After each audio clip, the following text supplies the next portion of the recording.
Hello students, तो हम देख रहे हैं आज क्लास 12 केमिस्ट्री इंग्लिश मीडियम में नवंबर असाइनमेंट का आंसर।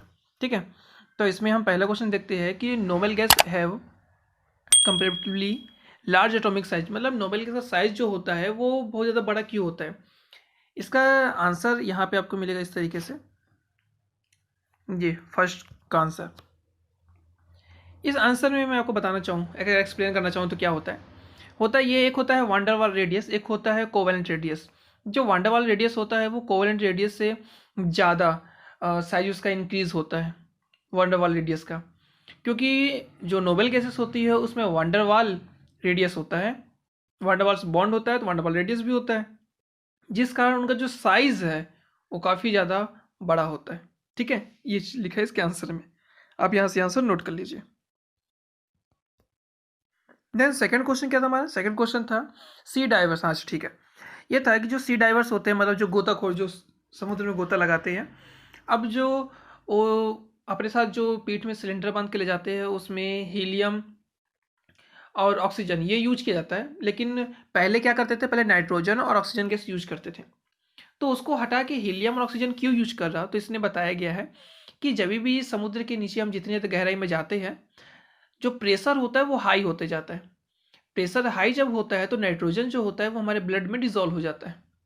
ठीक है, नाइट्रोजन हमारे ब्लड में डिजोल्व हो जाता है। अब जैसे ही हम वापस सरफेस पे आते हैं, सी के सरफेस पे आते हैं, पहले नीचे गए, प्रेशर हाई था तो N2 क्या हो गया, डिजोल्व हो गया हमारे ब्लड में। ओके, जैसे ही हम ऊपर गए प्रेशर लो हो गया, प्रेशर लो हो गया तो अब नाइट्रोजन क्या होगा, निकलने को लगेगा। जैसे ही नाइट्रोजन हमारे ब्लड से निकलता है वैसे ही पेन होता है बहुत ज़्यादा। ठीक है, तो उस पेन से बचने के लिए आप नाइट्रोजन की जगह पर अपन हाइड्रोजन यूज करते हैं, क्योंकि हाइड्रोजन हाइड्रोजन बोलता हूँ, हीलियम, ऑक्सीजन के साथ हीलियम यूज करते हैं, क्योंकि हीलियम जो होता है वो हाई प्रेशर पे डिजोल्व नहीं हो पाता है। ठीक, तो ये इसका आंसर।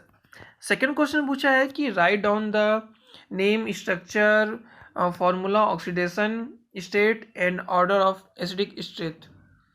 तो of oxy acid of chlorine, तो क्लोरीन के ऑक्सी एसिड लिखने हैं।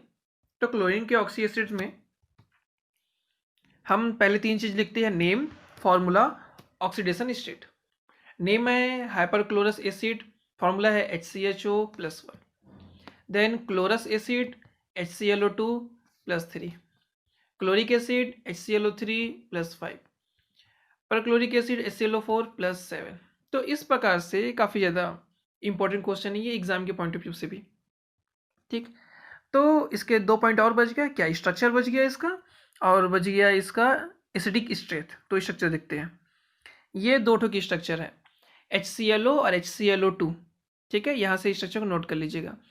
यहाँ पे ये जो आप देख रहे हैं ये ऑक्सीजन है, और यहाँ पे दो बिंदु जो देख रहे हैं ये है लोन पेयर इलेक्ट्रॉन। यहाँ पे भी दो बिंदु, यहाँ पे भी दो बिंदु। ठीक है, क्योंकि इसके फॉर्मूले में केवल एक ऑक्सीजन है, इसमें आपको दो ऑक्सीजन देखने मिल रहे हैं, कहाँ कहाँ, यहाँ और यहाँ। बाकी यहाँ भी लोन पेयर इलेक्ट्रॉन है और यहाँ भी लोन पेयर इलेक्ट्रॉन है। ओके, देन हम थर्ड और फोर्थ देखते हैं स्ट्रक्चर इनका। थर्ड और फोर्थ में, थर्ड वाले में 3 ऑक्सीजन होगा, फोर्थ वाले में 4 ऑक्सीजन होगा। और साथ ही साथ यहाँ पे यदि एक चीज़ बताना चाहूँ आपको मैं, तो BP और LP करके लिखा है। BP मतलब होता है बॉन्ड पेयर, यहाँ एक ऑक्सीजन है तो एक ही बॉन्ड पेयर बनेगा, और बाकी 3 ठो लोन पेयर इलेक्ट्रॉन है तो 3 लोन पेयर के लिए हो गया। यहाँ पे 2 बॉन्ड पेयर हो जाएंगे, 2 लोन पेयर हो जाएंगे, कुल टोटल 4 ही होंगे।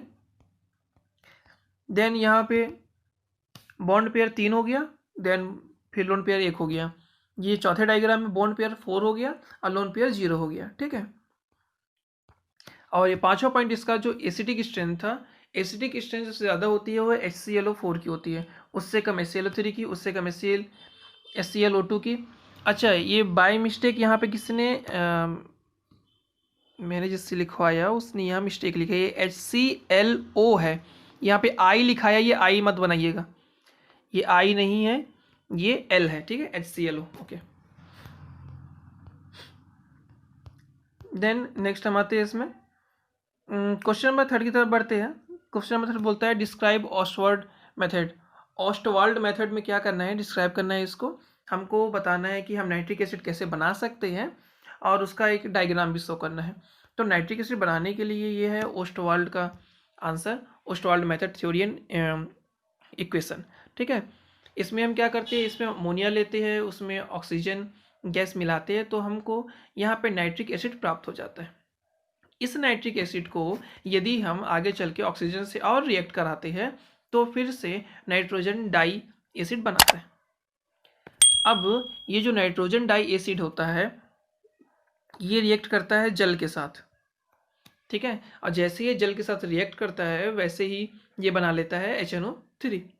तो ये हमारा रिएक्शन यहाँ पे कंप्लीट हो जाता है, सॉरी बनाता है HNO2 और HNO3। बचा हुआ जो HNO2 होता है फिर से हमको HNO3 उससे प्राप्त हो जाता है। तो ये होता है इसका प्रिपरेशन मेथड। देन इसका डायग्राम देखना चाहें तो ये है इसका डायग्राम। मैं थोड़ा छोटा करता हूँ ताकि पूरा एक ही पेज में आ जाए, जब आप स्क्रीनशॉट ले या फिर वीडियो को पॉज करके बनाएं तो ये इसका डायग्राम मिल जाएगा आपको इस प्रकार से। ठीक है, then write down electronic configuration of elements of group 16, predict the changes of the following properties। तो क्वेश्चन नंबर 4, इसमें हमको 16 नंबर के जो ग्रुप होते हैं 16 ग्रुप के ऑक्सीडेशन स्टेट बताने हैं और हाइब्रिडाइजेशन बताने हैं। साथ ही साथ इसमें इलेक्ट्रॉनिक कॉन्फ़िगरेशन भी पूछा है। तो इलेक्ट्रॉनिक कॉन्फ़िगरेशन में भाई क्या हो गया, हाँ, इलेक्ट्रॉनिक कॉन्फ़िगरेशन में ये हमारे पास oxygen, sulphur, selenium, tellurium, polonium हो गए। और हमको पता है कि इसका 1s2, 2s2, 2p4 होता है। आप यदि ये पूरा याद नहीं कर पाते तो मैं आपकी चीज़ बताना चाहूँगा, आप स्टार्टिंग में 1s2, 2s2 लिखिए, बाकी यहाँ पे सीरीज़ क्या रिपीट होती है, 2s2, 2p4, 3s2, 3p4, मतलब लास्ट के दो चीज़ याद कर लीजिएगा, 4s2, 4p4, 5s2, 5p4, 6s2, 6p4। ठीक है, इस प्रकार से लास्ट की याद कर लीजिएगा। तो ये हो गया इलेक्ट्रॉनिक कॉन्फ़िगरेशन। देन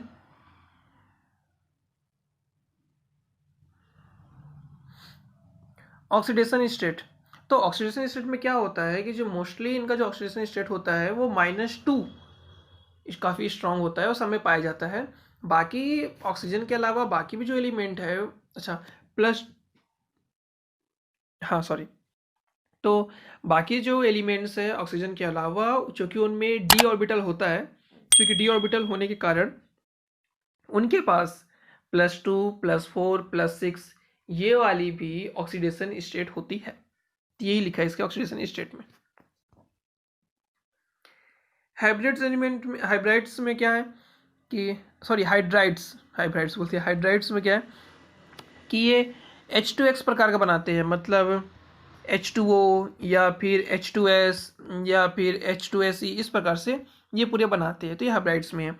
कुछ यदि मैं एग्जांपल दिखाना चाहूँ, आप चाहे तो इस बॉक्स को बना सकते हैं, नहीं तो आप ये एग्जांपल ही दे सकते हैं, क्योंकि इतना सब याद कोई स्टूडेंट नहीं करता। अब पूछ लिया एग्जाम में तो हमने पूरा बना दिया ये। तो ये जो होते हैं H2S, H2S, H2SE, H2TE, इस प्रकार से, और क्या क्या बनाते हैं ये इनकी पूरी प्रॉपर्टी हो गई है। ठीक है, देन लास्ट में एक बॉन्डिंग भी लिख सकते हैं कि इसमें हाइड्रोजन बॉन्डिंग होता है H2O में वेरी हाई। ठीक है, तो ये हो गया हमारा क्वेश्चन नंबर 4। क्वेश्चन नंबर 5 में हम आते हैं कि right the reaction of chlorine with ammonia. अब जो अमोनिया होता है, अमोनिया और क्लोरीन का रिएक्शन होता है, ये दो टाइप से होता है। पहला क्या कि जब हम क्लोरीन की क्वांटिटी ज़्यादा रखेंगे, ठीक है, तो हमने यहाँ पे देखिए अमोनिया केवल 1 ठो रखा है और क्लोरीन देखिए 3 ठो रखा है, रिएक्ट करेंगे NCl3 बनता है। जो NCl3 होता है नाइट्रोजन ट्राइक्लोराइड, ये बहुत ही ज़्यादा क्या बोलते हैं उसको, हिंदी में तो बोलेंगे विस्फोटक पदार्थ, और ये लिक्विड फॉर्म में होता है। ठीक है, मतलब विस्फोटक पदार्थ तो है लेकिन किस फॉर्म में है, लिक्विड फॉर्म में है, इसे ध्यान रखिएगा। Then when ammonia is excess, ठीक है, जब अमोनिया की मात्रा हम ज़्यादा रखेंगे, अमोनिया 8 हो गया, देखिए क्लोरीन 3 हो गया, रिएक्ट करेंगे तो ये NH4Cl बनाएगा, जिसे कहते हैं अपन अमोनियम डाइक्लोराइड। तो ये इसका पार्ट ए था। पार्ट बी में क्या करना है अपने को, सिर्फ structure of any two inter halogen compound, तो स्ट्रक्चर बस पूछा है, तो ज़्यादा डीलिंग नहीं करेंगे, स्ट्रक्चर सीधे दिखाता हूँ आपको मैं। तो ये स्ट्रक्चर हो गया पहले वाले का, ये मैं हिंदी वालों के लिए इसमें संकरण हिंदी में लिख दिया था, आपको लिखने की जरूरत नहीं है। ठीक है, तो ClF3 sp3d हाइब्रिडाइजेशन होता है, इसमें T शेप होता है, ये भी लिखने की जरूरत नहीं है। ठीक है, तो ये इसका स्ट्रक्चर दिख रहा है, इसको नोट कर लीजिएगा। देन सेकंड इसका अच्छा, इसमें पॉइंट फर्स्ट होगा, सॉरी, ये बाय मिस प्रिंट, इसमें 1 कर दिया हमने, ये 1 नंबर होगा, ठीक है। और नीचे वाला फिर इसके ये सेकंड नंबर होगा। तो इसमें भी ये संकरण नहीं लिखना है आपको, ये वर्ग पिरामिड नहीं लिखना, पूरा इंग्लिश वाला लिखना है, ठीक है। तो इस प्रकार से आपको पूरे असाइनमेंट के क्वेश्चन का आंसर मिल जाते हैं। और भी यदि आपको किसी सब्जेक्ट के असाइनमेंट का आंसर चाहिए तो आप कमेंट में बताइए, हम आपको अपलोड करा देंगे। हमारे जो असाइनमेंट के आंसर है वो हिंदी मीडियम में भी और इंग्लिश मीडियम में भी आपको मिलेंगे, ठीक है। यदि आपको वीडियो अच्छा लगा तो हमारे वीडियो को लाइक करें, चैनल सब्सक्राइब करना ना भूलें। इसी प्रकार से हम हर मंथ असाइनमेंट के आंसर अपलोड करते रहेंगे। Thank you.